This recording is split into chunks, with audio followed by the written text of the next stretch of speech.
This is the seasonal stock and ETF report for today, November 7th, 2022.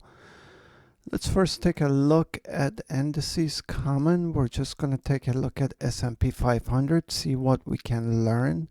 I am clicking the opportunity for today, which is 215-day opportunity from today until June 7th. If we look at the last 10 years, in the last 10 years, during this period of time, S&P 500 has been positive 9 out of the last 10 years. It failed last year. However, let's take a look at the last 90 years. Or 94, all of our data. That goes all the way back to 1928. If we look since 1928, during this period of time, the markets, S&P 500, has been positive 71% of the years, which if we click right, we can see that would be 67 of the last 94 years. Now, there's a new feature which I don't have in production yet, but we will soon. We can take a look at custom years, basically filter it by midterm election year, which is this year. Midterm election years happens once every 4 years. Look at that. During midterm election years, the markets have been rising since 1950. 87% of the years since 1930 and 100% of the years since 1950. S&P 500 has been absolutely on a tear during this date range, which starts on midterm elections. So we assume that this is going to continue, and this is actually somewhat bullish. Let me also click on MFE. When I click on MFE, this shows the maximum price that S&P 500 reached during that date range. So basically the percentage is, if by some luck you would have sold at the height of the date range, this would have been the light green, would have been the percentage you would have made. The dark green is close, which is close of today until the close of this date range, which is June 7th. Look at these years that there was failure. When there was a failure on 1946, there was a 10% rise anyways first. So if you were trying to take, let's say, 5%, you would have even made money here in 1946. So I would say the real failure was in these 2 years, which is 1930 and 1938, which is so long ago. This is a very interesting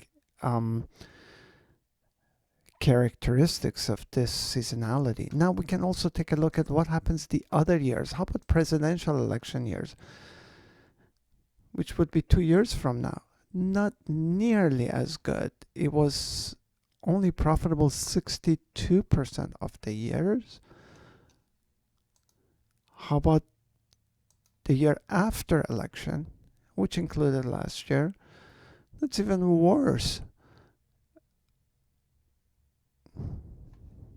54% of the years it made money. So it was purely random. Midterm elections look good. How about the year after midterm elections?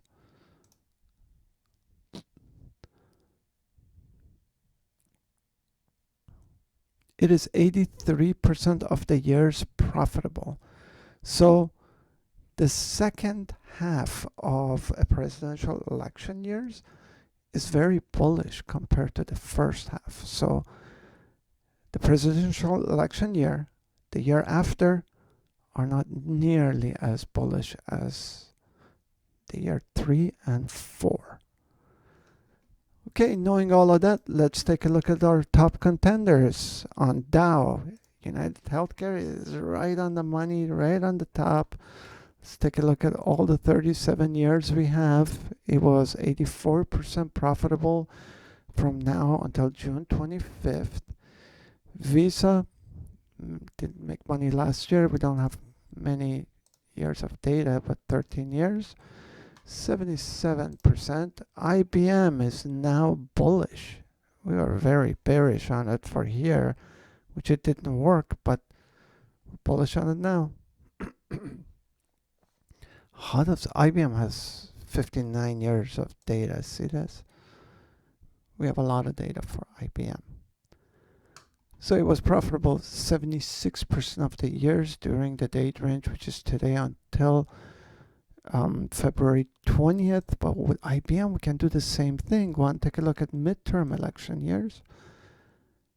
Right on the money, 100% of the years it has made money from today until February 20th in the last, God, this is 1966, 59 years. I mean, it's less than 59 years now. Let's take a look at Amgen. Also looks good. Nike.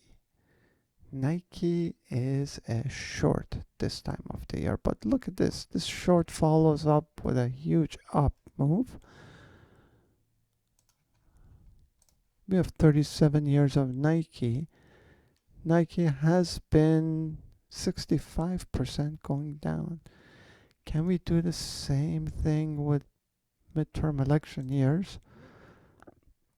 During midterm election years, it's been pretty random, but it's slightly bullish. So this has been a bullish time in the past on the midterm election years. Merck, 90%, 9 out of the last 10 years.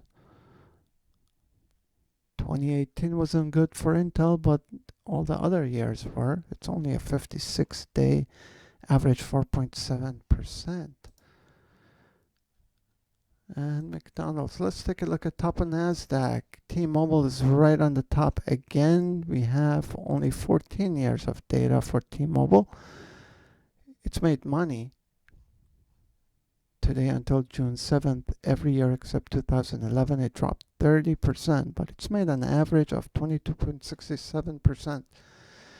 Fiserv and Keurig, one of the great long-term stocks. S&P 500, top of the list is Moody's. It's been there for a few days now. It has made money 100% of the years, 3.33% in average in 22 days. Followed by Motorola Solutions, 4% in 23 days. Let's take a look at the Russell 1000. Top of the list is also Moody's, probably same with Wilshire. Yes, it is. How do our shorts look today?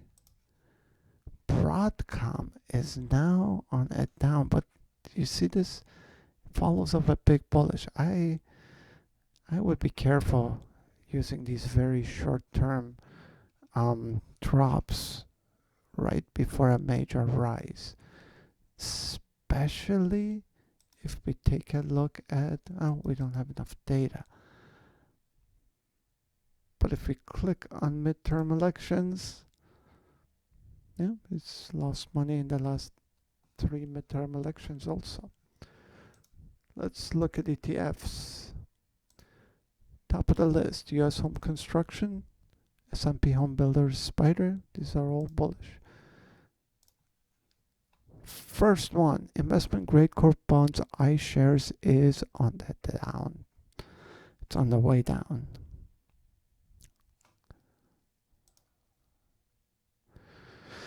Semiconductor ETF loses 2.5% this time, but it's right before a major move up. I would be careful with that.